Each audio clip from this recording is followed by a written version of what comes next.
Hey, what's up everybody? This is Corey from the OverLook, and we go over the books you may have overlooked.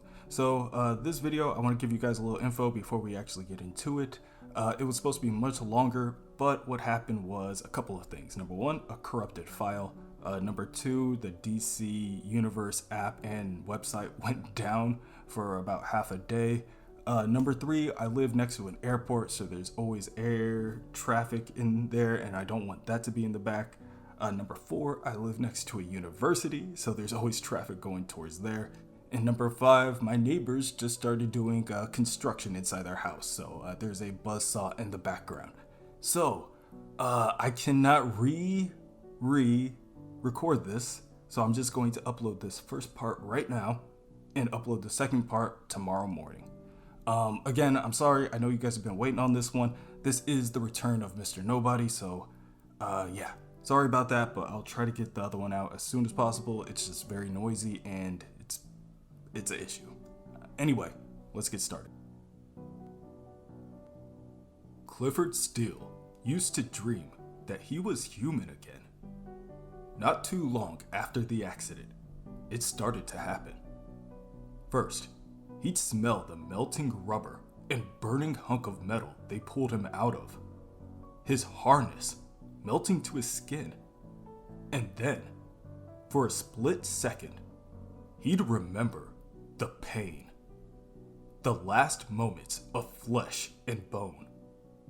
It happened for years. Then, one day, it just stopped. That was a bad day. Now, the only way Cliff can almost feel it is by getting his ass handed to him. One would say, this is living. "Say I love you," hisses one of the automatons as it strikes Robot Man with an uppercut. "Hit me harder, you punk," he grunts back before swinging forward with a punch of his own. Seemingly, the attack doesn't faze the thing very much at all. The automaton raises its blaster and shoots Robot Man point blank and sends the hero crashing into Danny the ambulance. Crazy Jane kneels down to make sure Robot Man is okay. "Where's all my teeth?" he asks, confused and alarmed. "I need my teeth. I feel fuzzy and warm." The automatons approach. "I ship it. Say I love you." "Jane," Robot Man begins as he regains his composure. "I can't hide it any longer. I gotta say something. I feel love right now. Stronger than I've ever felt for you. I love you, Jane." Meanwhile, Mr. Negative releases the negative spirit and it crashes into one of their enemies, sending the automaton off balance, but ultimately does more damage to Keeg, the spirit. "Where is Rebus?" one automaton asks. "Now, Jane, say I love you. Say I love you." Crazy Jane squints her eyes. "I'm not sure this is the best time. Boys and girls and boys must be together and say I love you. We must have it." Crazy Jane analyzes the situation. Wait, these constructs seem to be growing in power. They need us to do what they say. Cliff. She turns to Robot Man and looks him in his eyes. "I hate your guts. It's true. I hate you with every atom that makes me whole. Suck eggs." At the same time, Flex Mentallo uses his powers of muscle mystery to dismantle their opponents, piece by piece. Enough for Keeg to land a finishing blow and knock one of the automaton's heads off its shoulders. Neon green liquid oozes out of the open headspace. Frayed wires and tubes flare about, spilling even more into the open air. "It's like they're made of paper now," Flex comments, slightly upset at his own brutality.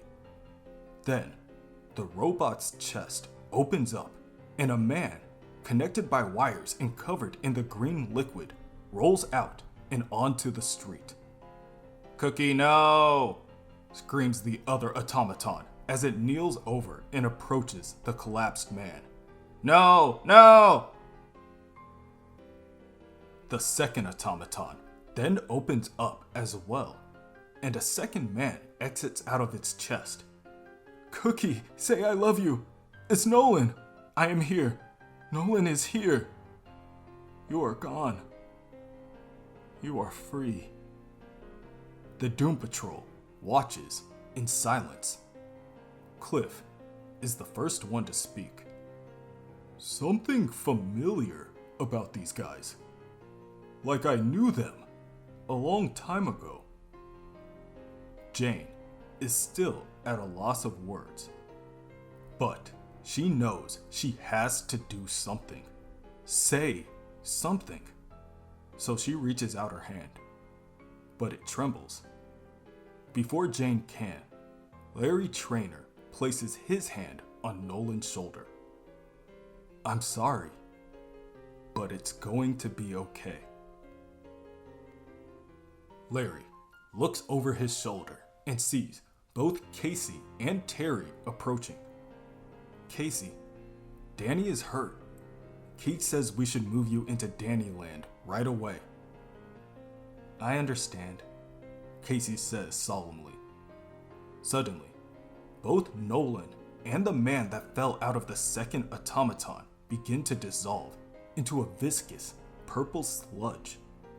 The team stares at the strange purple puddle and shares another grim silence before deciding it may be best to pack Casey's things now. Then, they will figure out who's trying to bend them to their will. Within the Reynolds family house, Lucius is practicing his incantations and magics. His goal, to create a physical ball of energy. "Forms of darkness, I call thee. Those beneath the flame, I challenge thee. Reveal yourselves to me now, and give me the power. Give it to me." Lucius opens his eyes and realizes that he is succeeding. A small orb of energy hovers between his fingertips, and, for a second, he gets distracted by its aura, and it disappears. "No!"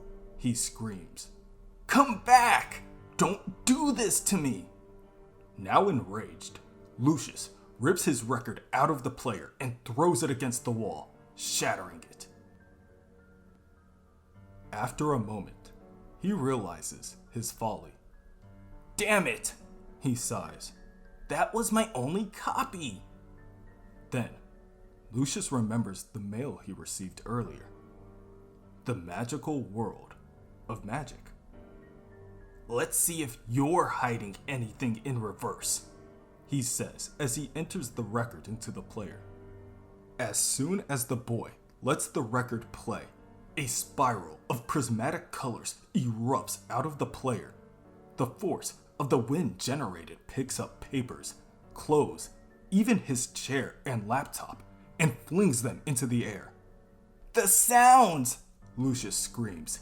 "They're trying to get into my head! They're gone?" Lucius opens his eyes and realizes he's not in his room anymore. He isn't anywhere. Now, Lucius is just hovering in an empty space that goes on seemingly forever. But he isn't alone. There is a strange old man with even stranger glasses sitting not 3 feet away, smiling back at him. "Good morning, Lucius. I've got a question for you. What do you think is in my hands?" Lucius looks down and sees the old man's hands are clasped together. "That's it.